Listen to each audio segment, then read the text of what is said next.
Lifting को लेके क्या कुछ चल रहा है सर? आज मैंने देश के गृह मंत्री अमित शाह जी से बात की है और उनसे आग्रह किया है कि जो ये राइस मिलर्स की जो समस्या है या आड़तियों की जो समस्या है, इसको जल्दी से जल्दी इसका कोई समाधान निकालें, क्योंकि सभी मांगे जो हैं वो केंद्र सरकार से रिलेटेड है। चाहे वो ट्रांसपोर्टेशन, अगर किसी शैलर में माल नहीं लगता तो कहीं पठानकोट होशियारपुर भेज दिया तो सारी ट्रांसपोर्ट पहले शैलर माल को देनी पड़ती है। तो वो हो, चाहे वो ड्राइएज जो सूख जाता है, क्योंकि मिलिंग चलेगी नवंबर के एंड में, मई तक मिलिंग चलती है, तो तब तक वो सूख जाता है। 67 kg होता है जो अलाउड है, वो 60, कई बार 63 भी रह जाए, तो उनकी बात उनकी मानी।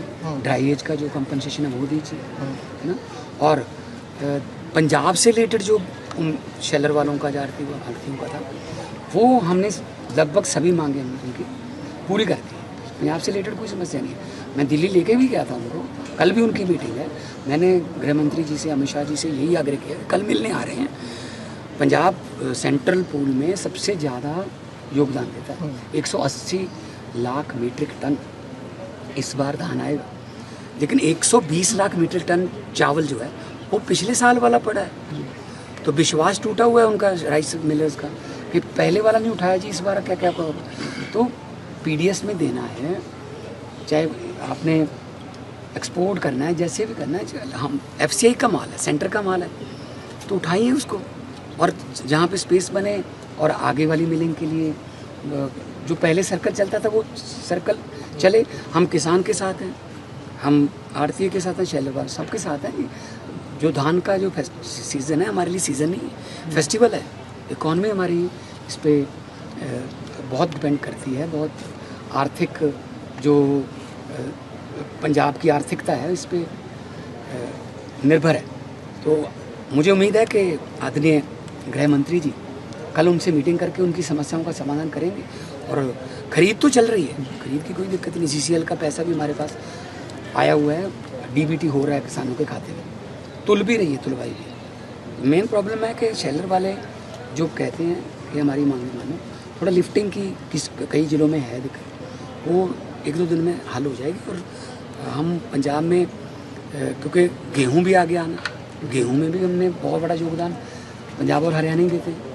तो क्योंकि बिल्कुल इमीडिएटली आगे गेहूं की फसल आती है, अगर इसमें देरी होगी तो गेहूं में भी देरी होगी। इसीलिए हम केंद्र सरकार से आग्रह करते हैं कि इस समस्या का हल करें, उनकी मांगों का ध्यान दें और उनकी मांगों का कोई हल करें, ताकि पंजाब की मंडियां जो हैं वो खाली हों और मिलिंग के लिए शैलर वाले जो हैं वो आगे की मिलिंग के लिए तैयार हों और किसान खुशी खुशी अपनी फसल बेच के, फेस्टिवल सीजन चल रहा है, वो फेस्टिवल से पहले अपने घर जाए। सर, पंजाब का आरडीएफ बहुत पेंडिंग है जी, खुद भी तो सुप्रीम कोर्ट में, हम तो सुप्रीम कोर्ट में दे दिया, हमने लिख के भी दे दिया। विधानसभा में हमने ये प्रस्ताव भी पास कर लिया कि आरडीएफ का पैसा जो है वो सड़कों का पैसा और मंडियों का पैसा जी, हम सड़कों और मंडियों पर ही इस्तेमाल करेंगे। इससे पहले कैप्टन साहब ने वो पैसा कहीं और इस्तेमाल कर लिया तो उन्होंने रोक दिया।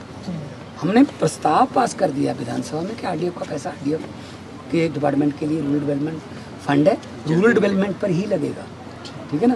तो उम्मीद है कि वो पैसा भी जारी कर दें। एनएचएम की तो शायद वो कर रहे हैं, तो आरडीएफ का पैसा भी जारी कर दें। हमें सुप्रीम कोर्ट में जाने की क्या जरूरत है। केंद्र सरकार का फर्ज बनता है कि जो स्टेट का हक है वो हमको भी थोड़ी मांग रहे हैं, स्टेट का हक जो बनता है